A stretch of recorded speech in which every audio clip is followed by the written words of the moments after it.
ចេកឆាបរសជាតិទឹកដោះគោគឺបានរួចហើយបងប្អូនណាស្រួយឆ្ងាញ់ណាអានេះចេកហាលនេះគេអត់ហាលទេអានេះចេកហាលដល់ពេលហាលយកទៅបំពងវាពណ៌អត់ស្អាតគឺចេកខ្ញុំហាលឲ្យស្ងួតហើយនេះគឺចេកខ្ញុំចិតភ្លាមខ្ញុំបំពងរសជាតិដោះគោមានដោះគោខាប់មកឥ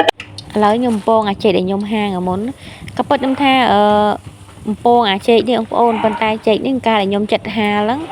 ដល់ពេលហាលទៅគឺមិនមែនហាលស្ងួតខ្លាំងទេបងប្អូនហាលស្ងួតមុំលហើយទៅវាតិចពេកដល់ពេលថ្ងៃហ្នឹង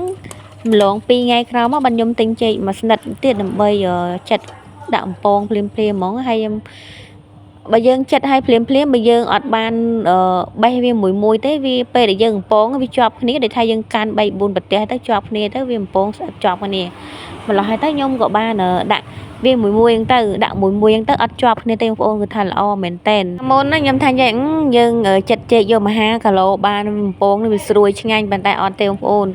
យើងចិត្តភ្លាមយើងបំពងភ្លាមធ្វើឲ្យចេកយើងស្រួយឆ្ងាញ់ណាស់អាហារគឺអត់គឺប៉ិតស្រួយដែរបងប្អូនគាត់ថាវារៀងស្រួយដូចរៀងផុយហើយបងប្អូនចង់បំពងចេកអីបងប្អូនចិត្តភ្លាមបំពងភ្លាមទៅគឺល្អមិនបាច់ហាលទេតែបើចេកអាំងបងប្អូនឲ្យហាលសិនចាំយើងយកទៅអាំងឥឡូវចេកខ្ញុំគឺបានបំពងរួចហើយអានេះចេកមុនបងប្អូនគឺថាភ្លក់ទៅគឺថាស្រួយល្អឥឡូវខ្ញុំចាប់ផ្ដើមធ្វើទឹកដោះគោទឹកមិញខ្ញុំថែមមុំទេហើយបងប្អូនដាក់អំបិលតិចដាក់ទឹកដោះគោខាប់មកហើយដោយសារខ្ញុំកលែកទៅឃើញប៊ឺនៅចិត្តដៃដាក់ប៊ឺបន្តិចមកដើម្បីឲ្យឈ្ងុយបើបងប្អូនអត់មានប៊ឺទេយើងមិនបាច់ដាក់ក៏បានដែរបន្ទាប់ពីខ្ញុំធ្វើទឹកដោះគោរួចហើយទៅខ្ញុំក៏បានចាក់ចេកចូលបើសិនតែបងប្អូនចាក់ចេកចូលយើងមិនបាច់ទុកត្រាំយូរទេរបស់ខ្ញុំនេះបងប្អូនខ្ញុំដាក់ត្រាំទុកមកសន្ទុះបងប្អូនហើយដល់ពេលយើងបំពងទៅវាអត់សូវវាស្រួយដែរមិនថាវាអត់សូវស្រួយខ្លាំងណាបងប្អូនកោដូចខ្ញុំបងប្អូនគ្រាន់តែកោមើលតែឲ្យសពដូចថាទឹកដោះគោចូលជាមួយចេកសពហើយបងប្អូនយកកញ្ច្រែងត្រង់មកដើម្បីឲ្យតក់ទឹកទៅក្រោមទៅរបស់ខ្ញុំយកបានត្រង់បងប្អូនថាពេលយើងអត់បានត្រង់តក់ទឹកទៅក្រោមពេលដែលយើងបំពងទៅវារៀងយូរហើយវាអត់សូវស្រួយទេវាធ្វើឲ្យចេកយើងកាន់តែជ្រាយអញ្ចឹងណានេះទៅធ្វើលើកទី1បងប្អូនប៉ុន្តែរសជាតិឆ្ងាញ់ណាស់បងប្អូនធ្វើចេកឆាបរសជាតិទឹកដោះគោហ្នឹងគឺថារសជាតិឆ្ងាញ់មែនតើឥឡូវខ្ញុំបំពងម្ដងទៀតបំពងហ្នឹងខ្ញុំអត់បើកភ្លើងខ្លាំងណាខ្ញុំបើកភ្លើងមកល្មមទេបើយើងដាក់ភ្លើងខ្លាំងពេកទៅវានឹងខ្លោចបងប្អូនហើយចេកឆាបរសជាតិទឹកដោះគោហ្នឹងខ្ញុំស្មានថាកូនខ្ញុំក៏ញ៉ាំបងប្អូនហើយគេថាទុកបានមួយថ្ងៃកូនខ្ញុំគាត់ភ្លក់មកគាត់ថាមកឯងទិញគេឬធ្វើខ្ញុំថាមកធ្វើខ្លួនឯងគាត់ថាមកអើយឆ្ងាញ់ណាស់ចេកឆាបរសជាតិទឹកដោះគោគឺបានរួចហើយបងប្អូនណាស្រួយឆ្ងាញ់ណា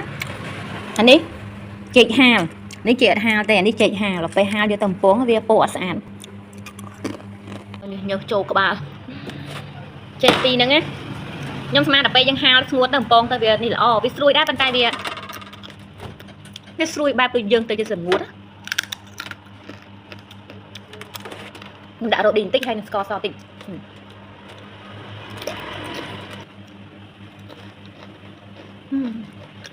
ស្រួយឆ្ងាញ់ផ្អែមមួយចិត្តដោះគោ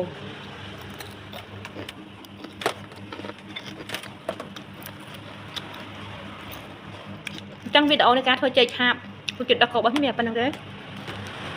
អរគុណបងប្អូនជូនពរបងប្អូនមានសុខភាពល្អសំណាងល្អគ្រប់គ្នាជំរាបលាជួបគ្នាវីដេអូក្រោយទៀតណា